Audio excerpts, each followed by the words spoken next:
de sistemas por parámetros distribuidos, parámetros concentrados. Vean cómo aquí estamos como dando como opuestos, ¿sí? Este parámetros distribuidos es opuesto a parámetros concentrados. Las características de uno se contraponen a la del otro, determinísticos y estocásticos y así, ¿sí? Cada una de estas líneas que ven aquí son como clasificaciones que son opuestas y que pues, corresponden a ciertos tipos de sistemas. Por ejemplo, no puede ser determinístico y estocástico, no puedes. El sistema no puede ser ambos. Puede ser determinístico y al mismo tiempo ser de tiempo continuo o discreto, pero no puede ser ambos, solo uno de los dos. Asimismo, pues cada uno de estos términos que ven los vamos a discutir más adelante, ¿sí? Aquí hago la clasificación, pero ojo, por ejemplo, sistemas causales no anticipativo, esta es una clasificación, y luego en dinámico y estocástico es otra clasificación, pero esto que ven aquí, estas tres son características del estático. Estas tres son características del dinámico, y si se fijan, las características digamos que son prácticamente opuestas, ¿de acuerdo?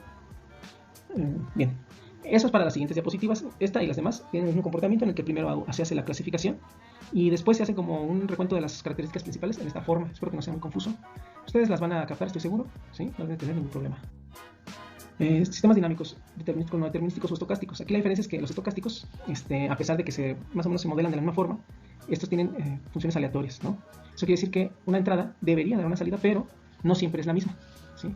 No es como si yo tengo un sistema donde tengo un tiro parabólico, donde yo ya sé que si lleva una cierta aceleración, una cierta, no una aceleración, sino más bien una velocidad inicial, un ángulo, el proyector siempre va a caer donde mismo, ¿no? Porque mi modelo está muy sencillo.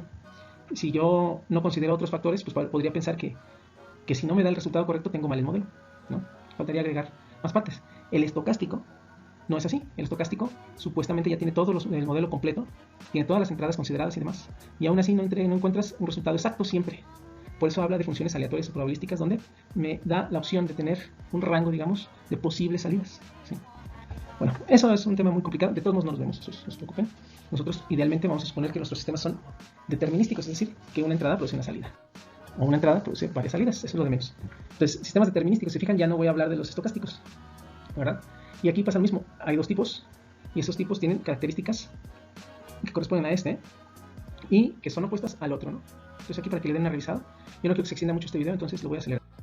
Bien, luego dice aquí clasificación de sistemas de parámetros concentrados. Otra vez, ya no estoy viendo lo de los parámetros distribuidos, ¿sí? Y bueno, aquí vemos, hay lineales, no lineales, y vemos todo esto.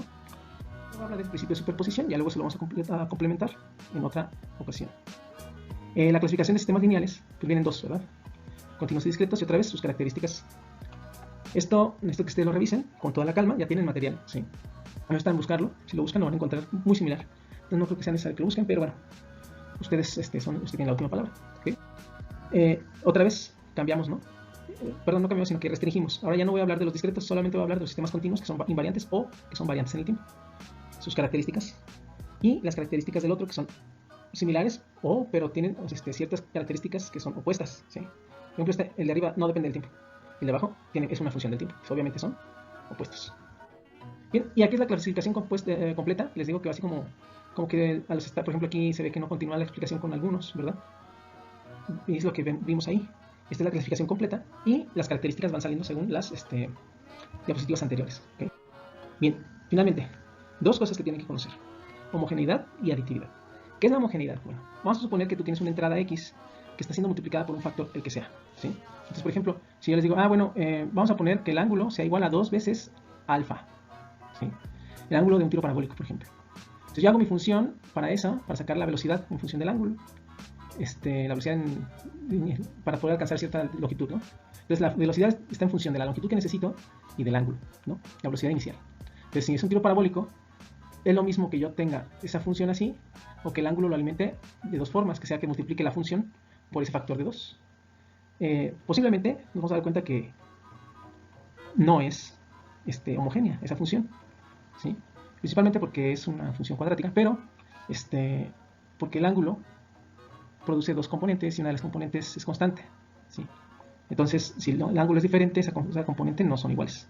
Entonces, no es lo mismo en un ángulo multiplicar el ángulo por un 2 dentro de que multiplicar toda la función dependiente de ese ángulo por un 2, ¿verdad? No es lo mismo el ángulo de 90 que dos veces lo que sea el ángulo de 45, ¿no? Por ejemplo, seno de 45. Dos veces seno de 45 no es lo mismo que seno de 2 por 45. Entonces, la homogeneidad dice que se tiene que cumplir esto. Una función no tiene que depender de si está siendo multiplicada la entrada o la misma función por un factor. Y el concepto de aditividad, bueno, es lo que les llegué a comentar en algunas ocasiones, en mis grupos anteriores, que si tú tienes dos entradas y las aplicas al mismo tiempo, y si tú haces por separado cada una de ellas, en lugar de que una misma entrada, bueno, esta sería como la entrada total, ¿no? Digamos, si tienes un depósito con dos grifos, y uno tiene un cierto caudal y otro tiene otro caudal, si yo hago la separación y pongo un grifo primero a funcionar, y hasta que termina pongo el otro grifo, me va a dar el mismo resultado si los valores son iguales, ¿sí? Bueno, entonces aquí tendríamos hasta este momento los conceptos básicos. Uno que es importante distinguir, que no nos vamos a referir mucho a los modelos como SIS o MIMO, nada más es una terminología desde el punto de vista de control, que se llama Simple Inputs, Simple Outputs, o Singular Inputs, Singular Outputs. Es decir, entrada simple, salida simple, ¿sí? Y MIMO es Multiple Input, Multiple Output, o sea que es múltiples entradas, múltiples salidas. Eso no es muy difícil de entender. Eso quiere decir que si es simple, una sola entrada, puede ser una sola salida, ¿sí? Entonces, también existe la combinación de que una entrada, muchas salidas, o muchas entradas y una sola salida. Eso también puede pasar, ¿ok? Entonces, hay muchas formas de representar los modelos matemáticos de estos modelos, de estos sistemas, ¿sí?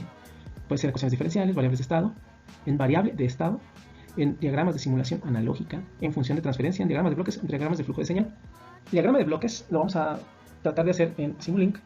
El diagrama de flujos de señal, pues ese es un sistema más complicado, ¿no? Entonces, no lo vamos a ver. Funciones de transferencia y variables de estado, ecuaciones diferenciales. Nosotros vamos a empezar con las ecuaciones diferenciales, que son las más fáciles, y luego vamos a ir con las más súper fáciles, que son las demás.